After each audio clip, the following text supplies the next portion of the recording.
এ নিয়ে রাজনীতির হাওয়া গরম। চুরি করে সব নিয়ে চলে গেছে, সব ডেটা, এসআইআর এর লিস্ট সব চুরি করে নিয়ে পালিয়েছে। ভোটের আগে মনে পড়ে নোটবন্দি, ভোটবন্দি, ঘোটবন্দি, এজেন্সি।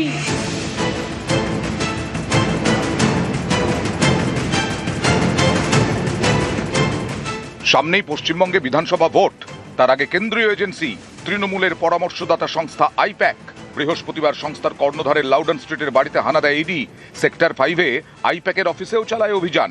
এই দুই জায়গাতেই যান মমতা বন্দ্যোপাধ্যায়, রণংদেহী মেজাজে সুর চড়ান। তৃণমূলের অভিযোগ, বিধানসভা ভোটের আগে কেন্দ্রীয় এজেন্সিকে কাজে লাগাচ্ছে বিজেপি। পাল্টা চড়া সুর বিজেপিরও। ভোট এলেই কেন এরা সক্রিয় হয়? যদি কোনো মামলা থাকে, কোনো তদন্তের দরকার থাকে, এত বছর এত মাস রইল তদন্ত করতে কে বারণ করেছে? ভোট চোররা ডেটা চুরি করতে এসে নামিয়েছে ঠিক ভোটের মুখে আমাদের সহযোগী সংস্থা, ফলে তাদের কাছে আমাদের প্রচারের নানা পরিকল্পনা থাকতে পারে, এরা তাদের হাত দিয়ে তুলে দেবে, তাতেও ভোটার লিস্ট কারচুপি করেও ঠেকাতে পারছে না। সেই জন্য এখন আমাদের প্রচারের তথ্য চুরি করতে নেমেছে। পশ্চিমবঙ্গের মাটিতে দাঁড়িয়ে তো অতি সক্রিয়তা না হলে আবার সিপিআইএম বলে দিদি মোদি ঘটা, আবার দিল্লিতে গিয়ে দুজনে একই সঙ্গে অতি সক্রিয়তার বিরুদ্ধে, রাজনৈতিক প্রতিহিংসামূলক আচরণের বিরুদ্ধে এবং ইডি সিবিআই কে কাজে লাগিয়ে রাজনীতি করার জন্য তারা পার্লামেন্ট থেকে একসঙ্গে ওয়াকআউট করে। ভোটের সময় একটা এরকম কিছু না করলে, ফাটাফাটি খেলা না হলে খেলাটা জমজমাট হবে না। ফলে এটা ভোটের জন্য একটা বন্দোবস্ত বলেই মনে হয়।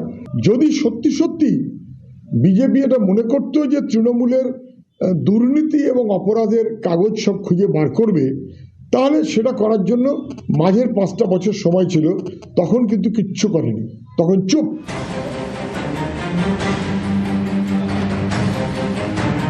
ভোট এলেই কেন্দ্রীয় এজেন্সিদের কাজে লাগানোর চেষ্টা করে বিজেপি। এই অভিযোগ বারবারই উঠেছে। যেমন উঠেছিল 2019-এ, সেটা ছিল ফেব্রুয়ারি মাস, লোকসভা ভোটের ঠিক আগে। সেই সময় কলকাতার পুলিশ কমিশনার রাজীব কুমার, তাঁর বাড়িতে হানা দেয় সিবিআই। প্রতিবাদে পথে নামেন দাবাং মমতা, সুর চড়ান মোদী সরকারের বিরুদ্ধে। এবার সামনে বিধানসভা ভোট, এবার ইডির অভিযান তৃণমূলের পরামর্শদাতা সংস্থা আইপ্যাকের অফিস এবং কর্ণধারের বাড়িতে। They want to forcefully bulldoze the Bengal. Bengal people will raise their voice and they will not bow down their head to BJP. ইডির দাবি, এদিনের তল্লাশির সঙ্গে ভোটের কোনো সম্পর্ক নেই।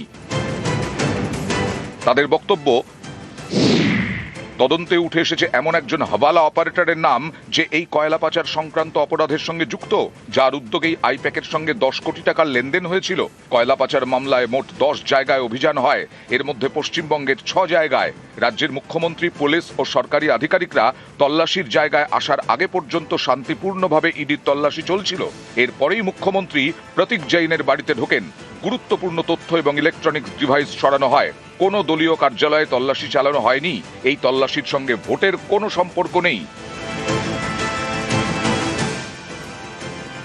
নিউজ 18 বাংলা।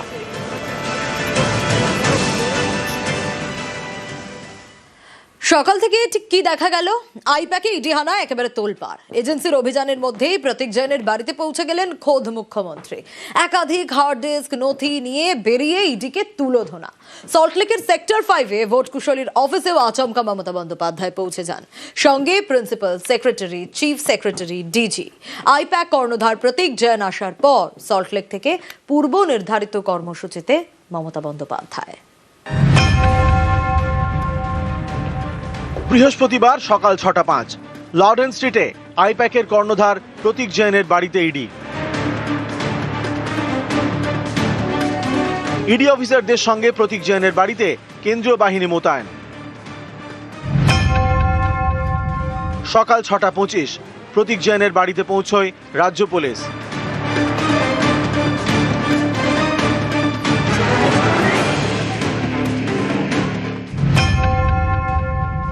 সকাল 6:03 সল্টলেকে আইপ্যাকের অফিসেও ইডি তল্লাশি শুরু।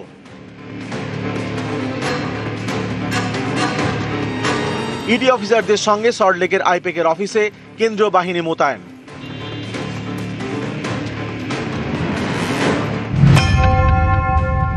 বেলা 11:30 প্রতীক জৈনের বাড়িতে পৌঁছয় অতিরিক্ত রাজ্য পুলিশ।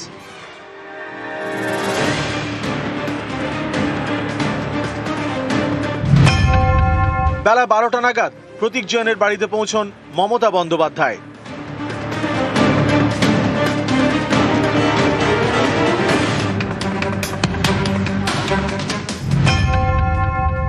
বেলা 12টা 5 প্রতীক জৈনের বাড়িতে বাড়ল কেন্দ্রীয় বাহিনীর সংখ্যা।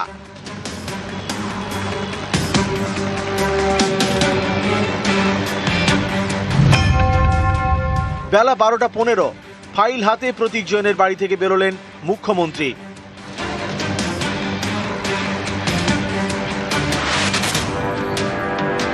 To collect all of our party hard disk, the candidate list, the party strategy, the party plan.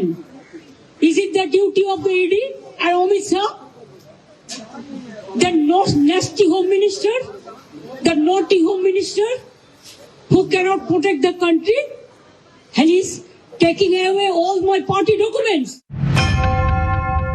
বেলা 12টা সল্টলেকের আইপ্যাকের অফিসে নিরাপত্তার কড়াকড়ি।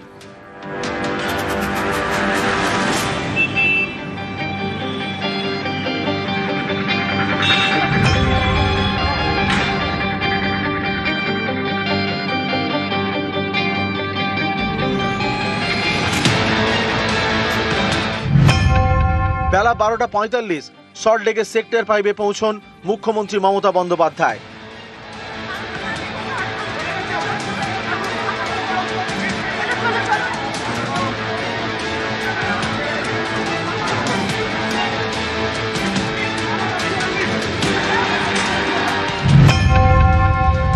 বেলা 12টা 48 সেক্টর 5-এ আইপ্যাকের অফিসে পৌঁছলেন মমতা বন্দ্যোপাধ্যায়।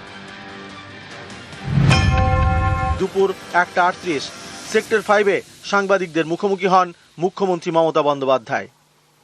সব ডেটা, সমস্ত ল্যাপটপ, সমস্ত আইফোন বা ফোনে যে সমস্ত স্ট্র্যাটেজি আছে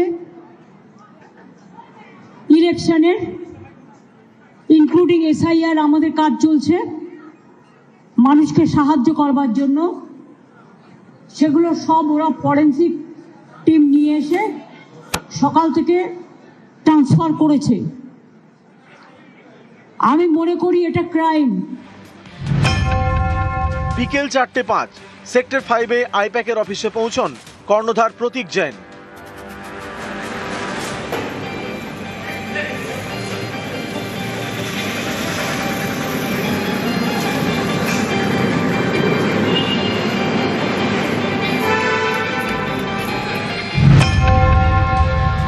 বিকেল 4টে 21 সল্টলেকে আইপ্যাকের অফিস থেকে বেরিয়ে যান মুখ্যমন্ত্রী মমতা বন্দ্যোপাধ্যায়। নিউজ 18 বাংলা। এজেন্সি তৎপরতায় আইনি লড়াই। হ্যাঁ, ইডির বিরুদ্ধে FIR দায়ের বিধাননগর পুলিশের।